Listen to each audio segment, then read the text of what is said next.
Times of Ahmednagar, आपल्या हक्काचा आवाज। महाराष्ट्रात कोण सुखरूप आहे असा सवाल उपस्थित केला तर सर्वसाधारण माणसाच्या डोक्यात मुंग्या येतील यात काही शंका नाही। कारण महाराष्ट्राला न सरकार स्थिर आहे, न सरकार चालवणारे स्थिर आहेत। कोण कधी कुठे आणि कसा जाईल हे सांगता येत नाही। त्यामुळे ज्या राज्याला सरकार स्थिर नसतं त्या राज्याचं प्रशासन स्थिर नसतं आणि ज्या राज्याचं प्रशासन स्थिर नसतं त्या राज्याची जनता न्यायासाठी वनवन फिरत असते असे बोलले जाते। मग पुन्हा प्रश्न निर्माण होतो, महाराष्ट्रात आई ताई बाई सुखरूप आहे का? तर स्पष्टपणे नाही म्हटल्यास काही वावगे ठरणार नाही। त्याला कारणही हलकट वृत्तीची मानसिकता। महाराष्ट्रात महिला सुरक्षित नसल्याचे वारंवार बोलले जाते, कारण महिलांवरील अत्याचार सुरूच आहेत। आता अत्याचार हा शब्द वापरावा एवढे सोपे जग राहिलेले नाही। डिजिटल युगामुळे आता स्पष्ट बोलावे लागते, कारण आता लहान लेकरांच्या हाती सुद्धा मोबाईल फोन आहे। आपल्या ज्येष्ठ नागरिकांना जे कळत नाही त्यापेक्षा जास्त आता या टाबरट पोरांना कळतंय। छत्रपतींच्या या महाराष्ट्रात महिलांवर होणाऱ्या बलात्कारांचे प्रमाण वारंवार वाढत चाललेले आहे। अहमदनगर जिल्ह्यातील कर्जत तालुक्यातील पोखर्डी गावात 13 जुलै 2016 रोजी मराठा समाजातील एक अल्पवयीन मुलीचा बलात्कार झाला होता। त्या बलात्कारानंतर तिची हत्या करण्यात आली होती। आरोपीने तिच्या संपूर्ण शरीरावर जखमा केल्या होत्या आणि तिचा गळा दाबण्यापूर्वी तिचे हातपाय तोडले होते असे पोलिसांनी सांगितले होते। एका महिलेवर बलात्कार करून तिच्या गुप्तांगात लोखंडी सळे घालण्याचा प्रकार घडला होता।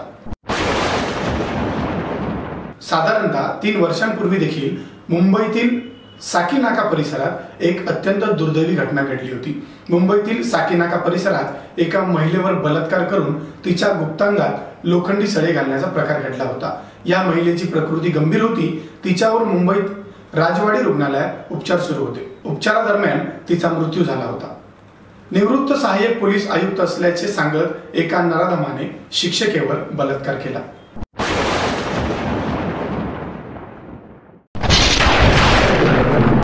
आता अजून एक घटना सांगतो। आई वडिलांनंतर गुरु आपले आई वडील असतात। एका व्यक्तीने त्या गुरूंवर म्हणजेच एका शिक्षिकेवर बलात्कार केला होता।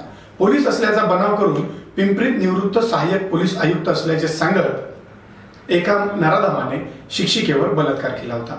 संबंधित शिक्षिकेला पैशाची आर्थिक अडचण असल्याचे सांग त्यांनी ओळखीतून आरोपी विकास अवस्थी यांच्याकडे पैशाची मागणी केली होती। आरोपी विकास अवस्थी 10% व्याजाने पैसे देतो असे सांगून पीडित महिलेला घरी बोलावून त्यांच्याकडून 2 कोऱ्या चेकवर आणि 2 कागदांवर सह्या घेतल्या होत्या।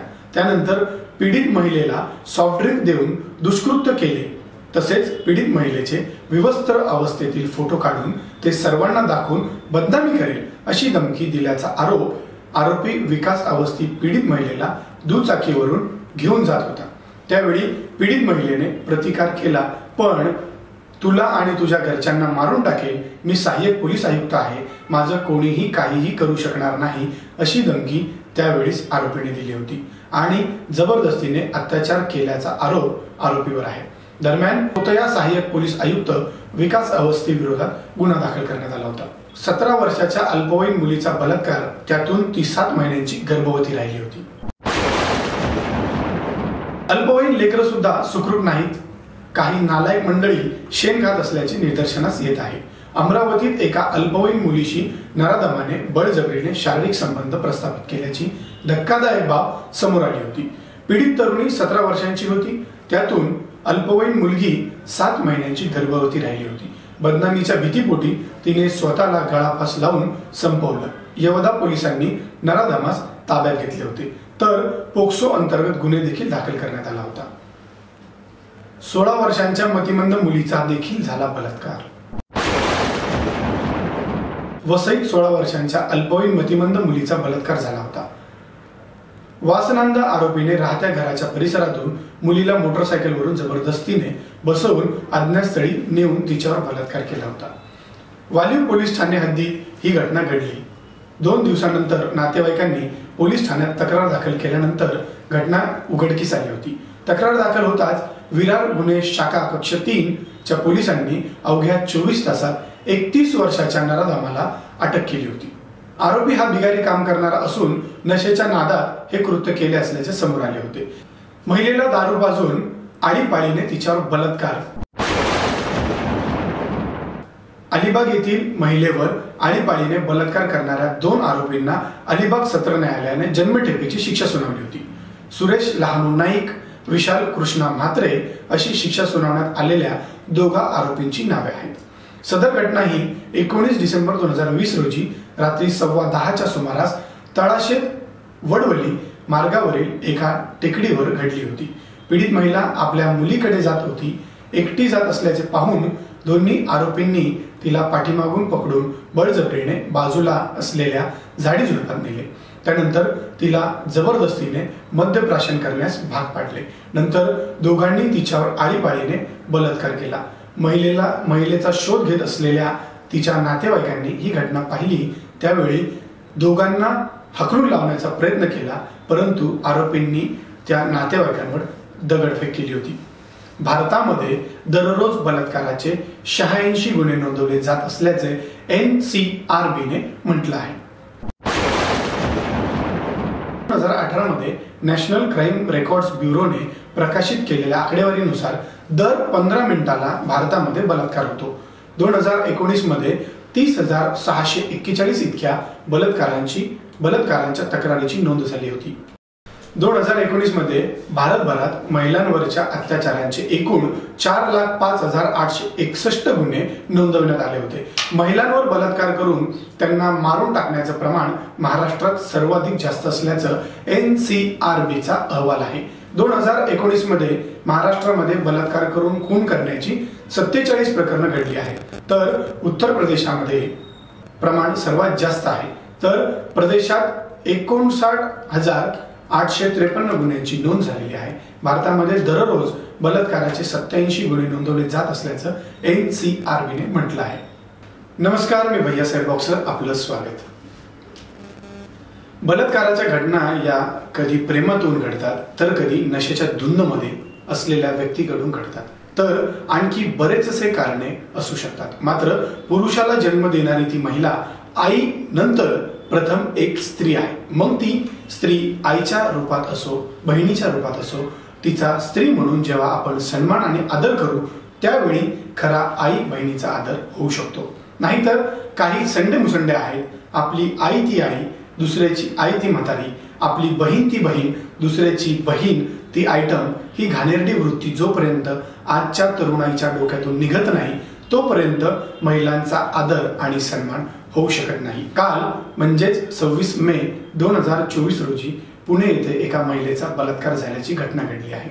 कोरेगाव पार्क येथे या पीडित महिलेने न्याय मिळावा या उद्देशाने ही तक्रार दाखल केली होती. ती महिला कुठे मोलमजुरी करणारी महिला नाही. ती महिला कुठेतरी धुणे भांडे करणारी महिला नाही. ती महिला गवंड्याच्या हाताखाली जाऊन विटा वाहणारी महिला नाही. तर ती महिला सोशल मीडिया स्टार आहे. ती स्टार आहे म्हणूनच तिच्यावर झालेल्या अत्याचाराचा गुन्हा दाखल करून घेण्यात आला असावा असे म्हणावे लागेल. जर एक सर्वसाधारण महिला म्हणून तिचा गुन्हा दाखल करून घेण्यात आला असेल, तर मग त्या आरोपीला अटक करून त्या महिलेला न्याय कधी मिळणार, हा एक प्रश्न आहे. ज्या महिलेवर अत्याचार झाला आहे त्या महिलेला सोशल मीडियावर फॉलो करणारा वर्ग हा लाखोंच्या संख्येमध्ये आहे. ती महिला रोज सोशल मीडियावर न्यायाची भीक मागत असल्याचे चित्र आहे. मात्र त्या महिलेला न्याय देण्यात पुणे पोलीस अपयशी ठरत असल्याचे संबंधित सूत्रांकडून समजते.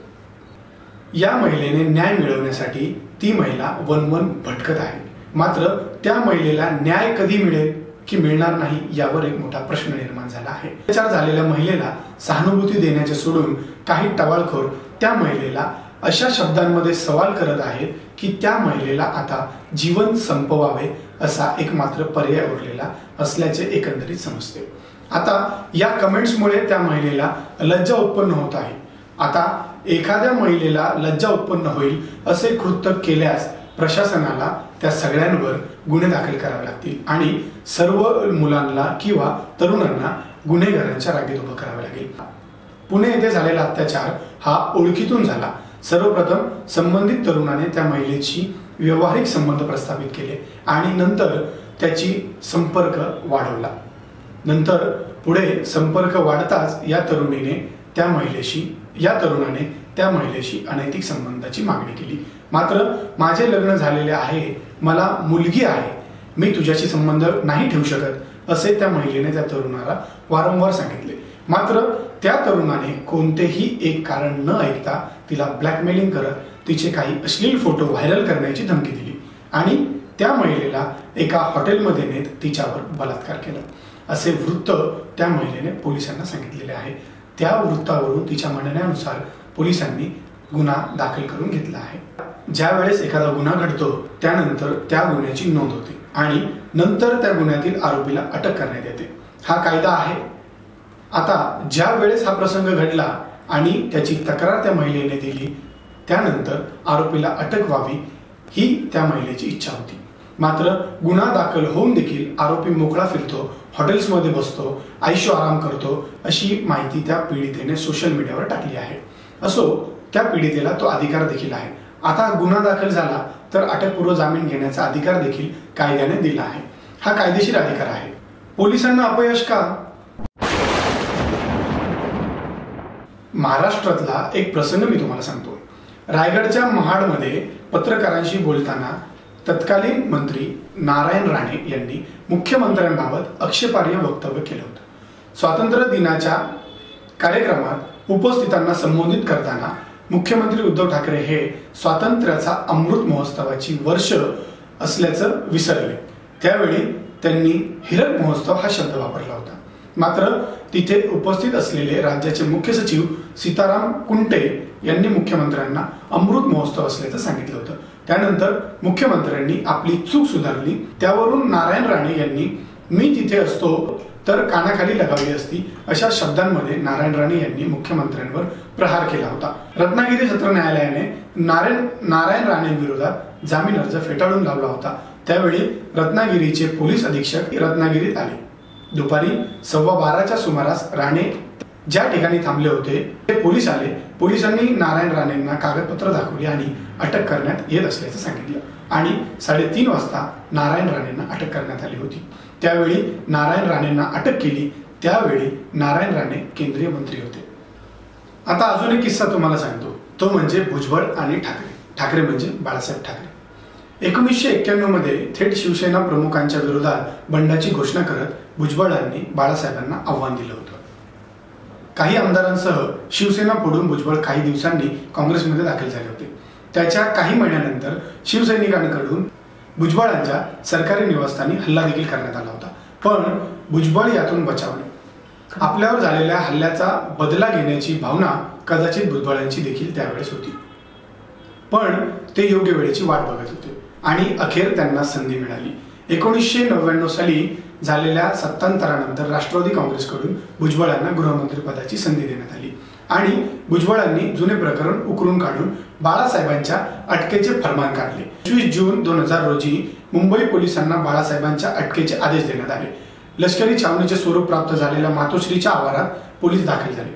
बाळासाहेबांना घेऊन पोलीस आधी दादरच्या महापौर बंगल्यावर घेऊन गेले आणि तिथे त्यांना रीतसर अटक करण्यात आली. बाळासाहेबांच्या अटकेचे हिंसक आणि तीव्र पडसाद उमटणार हे निश्चित होतं. त्यामुळे सरकारकडून मुंबईसह महाराष्ट्रात तगडा पोलीस बंदोबस्त लावण्यात आला होता. बाळासाहेबांना अटक झाली.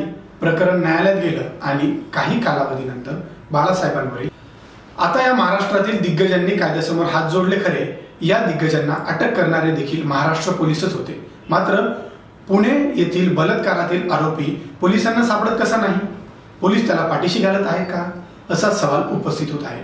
विशेष म्हणजे या प्रकरणातील आरोपीला आम्ही लपून ठेवले असल्याचे फिर्यादी महिलेला फोन करून काही टवाळखोर सांगत असल्याचे देखील समोर येत आहे. मग जर या महिलेवर एवढा अत्याचार होत आहे, कायद्याची मोठ्या प्रमाणात थट्टा केली जात आहे, देखील पोलीस गप्प का आहेत हे अद्यापही कळायला मार्ग नाही. ती महिला सोशल मीडिया स्टार आहे तरी देखील तिच्यावर एवढा अत्याचार होत आहे. ती जर सर्वसाधारण महिला असती तर तिचे भयंकर हाल झाले असते असे म्हणायला हरकत नाही. लोकांसाठी आणि विशेषतः महिलांसाठी धावपळ करणाऱ्या या महिलेसाठी एकाही सामाजिक कार्यकर्त्याने किंवा संघटनेने पुढे आलेले पाहायला मिळत नाही. त्या महिलेवर सामाजिक भान असलेल्या त्या महिलेवर एवढा अत्याचार होत असताना देखील इतर सामाजिक संघटना कुठे आहेत? आणि पोलिसांबद्दल जर त्या महिलेने अविश्वास दाखवला तर इतरांचा देखील पोलिसांवरचा विश्वास तुटेल यात शंका नाही. कारण त्या महिलेचा चाहता वर्ग मोठ्या प्रमाणात आहे. आरोपी कोण आहे, त्याने का केले, ते कसे झाले हा विषय चर्चेचा नाही, कारण त्या महिलेवर बलात्कार झाला आहे, याचा गुन्हा नोंद देखील आहे. आरोपीला आम्ही लपवले आहे असे चॅलेंज करणाऱ्यांच्या मुसक्या पोलिसांनी आवळणे गरजेचे आहे, जेणेकरून कायद्याचा धाक हा जिवंत राहील. आपण आजच सर्वजण प्रतिज्ञा करूयात की कोणत्याही महिला, मुलगी अथवा स्त्री हिचा आपण आदर केला पाहिजे. पुण्यामध्ये घडलेल्या बलात्काराच्या घटनेचे पुढील अपडेट पाहण्यासाठी आपण पाहत राहा टाइम्स ऑफ अहमदनगर.